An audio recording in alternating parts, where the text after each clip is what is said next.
Prezados e prezadas, estudiosos e estudiosas, para a aula de hoje, para essa atividade, nós vamos falar sobre a comunicação e o papel dela na sociedade, a maneira como ela se dá. É sabido que a comunicação é um dos elementos humanos que mais evoluiu no tempo, né? Nós começamos com a comunicação muito rudimentar e depois fomos evoluindo, inventamos aí a fala, depois começamos a interagir, né, a partir dos gestos e da fala, depois de milhares de anos inventamos a escrita e fomos a partir da escrita então desenvolvendo tecnologias de comunicação cada vez mais elaboradas, depois a imprensa, né? Então nós temos a comunicação cada vez mais se evoluindo no tempo. E aí é claro, tem momentos em que a gente exagerou, né? Por exemplo, a invenção do rádio. Pensa bem que maravilha que foi, que impacto que não causou na sociedade a invenção do rádio, né? A comunicação através de ondas e que alcançam longuíssimas distâncias. Então, assim, uma coisa incrível a invenção do rádio, né? Ainda hoje o rádio é muito forte, muita gente achou que ele ia sumir por causa da internet, ele fortaleceu, né? Fez abrir mais empresas de rádio que usam a internet também como recurso para fazer a comunicação a longas distâncias. Outra advento de comunicação bem legal é a TV, né? A televisão também causou um impacto social muito grande e que comunica de uma maneira muito versátil, né? A partir da imagem, a partir do áudio da imagem, e ela também foi evoluindo em relação à qualidade, à nitidez, né? A qualidade das filmagens, a qualidade das comunicações de uma forma geral foi muito evoluída, né? Cada vez mais na TV, nessa área da publicidade, nessa área do cinema, a música usa, né, a imagem de uma maneira muito forte. Então, assim, as artes em geral também estão utilizando muito dos campos televisivos. E por fim, a comunicação via algoritmo, né? Essa coisa nova que nós temos aí que impacta a sociedade, que dá até medo. A gente está aqui, consegue acessar uma comunicação online lá da China, e é uma coisa impressionante isso. Você imaginar que nós temos plataformas, aplicativos, canais, todos eles guiados e direcionados pela internet a partir de algoritmos que fazem com que a tecnologia funcione e a comunicação se dê de maneira avassaladora, né? Então, assim, a comunicação é muito forte. Segundo as suas metodologias, a gente separa ela de três maneiras, né? Comunicações verbais, que são aquelas que utilizam os recursos da língua, né? A fala e a escrita. Essa é chamada de comunicação verbal. A comunicação não verbal é aquela que utiliza outros elementos para além dos elementos linguísticos, né? Por exemplo, a língua dos sinais, o braille, se você pensar nas placas de trânsito, por exemplo, que tem aquela simbologia própria, aquilo ali é não verbal, né? Aqueles pontinhos do braille ali que a pessoa passa o dedo e identifica pelo tato, aquilo ali é não verbal. Se você pensar nos sinais de mão, que formam libras, né? Também é não verbal. Então, verbal, tudo aquilo que usa a língua falada ou escrita; não verbal, aquilo que usa-se de outros elementos que estão fora da questão da língua institucionalmente. E tem comunicações que são híbridas, verbais e não verbais, né? Quando você lê um cartoon, por exemplo, uma charge, o gibi, você tem ali o desenho, mas tem também os balõezinhos, né? As duas coisas juntas formam uma comunicação muito eloquente, né? As tirinhas é um fenômeno, né? Muito legal. Eu gosto muito desse gênero de texto. Então, a comunicação é muito fluida na nossa sociedade e ela é muito importante. Estruturalmente, essas comunicações verbais e não verbais, segundo os teóricos da área, se estruturam em 6 elementos. São os elementos da comunicação. Você tem o emissor, que é aquele que emite; receptor, que é aquele que recebe. Mas vale lembrar, segundo o Roman Jakobson, né, são todos eles dinâmicos, são ativos. O que o emissor e o receptor trocam, a gente chama de mensagem. Tudo que se fala ali é mensagem, mas nas comunicações formais existe uma mensagem central, que é chamada de objetivo da comunicação. Então a mensagem é o objeto da comunicação, mas também o objetivo da comunicação.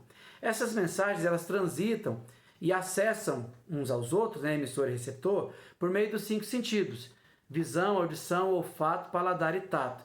Então, se eu escrevo um texto no papel, o canal é pela folha de papel pela via visual. Se eu gravo um vídeo, eu estou usando dois canais ali, né? A visão e a audição, porque a televisão foi feita para ser vista, assistida e ouvida, né? Então, eu acesso uma sala de aula, por exemplo, o professor está falando com o aluno, são dois canais, auditivo e visual. Uma pessoa também tem memória a partir desses canais, então a comunicação se dá também como um processo de criação de memória. Vocês têm, por exemplo, a memória do paladar, por isso que uma empresa que trabalha com alimentação faz uma propaganda mostrando uma comida bem bonita, porque aí você, além de ativar o canal visual, ativa também a memória do paladar, do olfato, né? Quem aqui não tem na memória, por exemplo, um perfume que gosta? É lógico que nós temos na memória, né? Esse cheirinho do café da manhã ali com um pãozinho de queijo. Então, a comunicação entre emissor e receptor se dá através de mensagens que transitam por canais, que são os meios físicos por onde essa mensagem transita. Cada mensagem ela é codificada. Aí o código é verbal ou não verbal, que nós estávamos dizendo agora há pouco. Né? Tem códigos que são as próprias línguas, tem códigos que extrapolam a questão da língua, por exemplo. O código Morse, por exemplo, que é a intermitência do som, ou intermitência da luz, pedido de SOS, por exemplo, né? SOS, a pessoa brilha a luz lá de uma maneira intermitente, ali é não verbal, é um código específico, né? Se nós imaginarmos então a língua, ela é um código verbal. Se nós imaginarmos outras comunicações, como as placas de trânsito, são códigos não verbais. E por fim nós temos o referente, que é o assunto da conversa. Então nós temos emissor e receptor, canal, código, mensagem e referente. Segundo Jacobson, toda a comunicação também se dá a partir de funções que a linguagem desempenha. A primeira função ele chamou de função emotiva, que é aquela que o emissor diz falando sobre ele mesmo. Então você percebe o texto falando muito eu, me, mim, comigo, para mim, é uma linguagem muito voltada para si. A outra função é a função fática.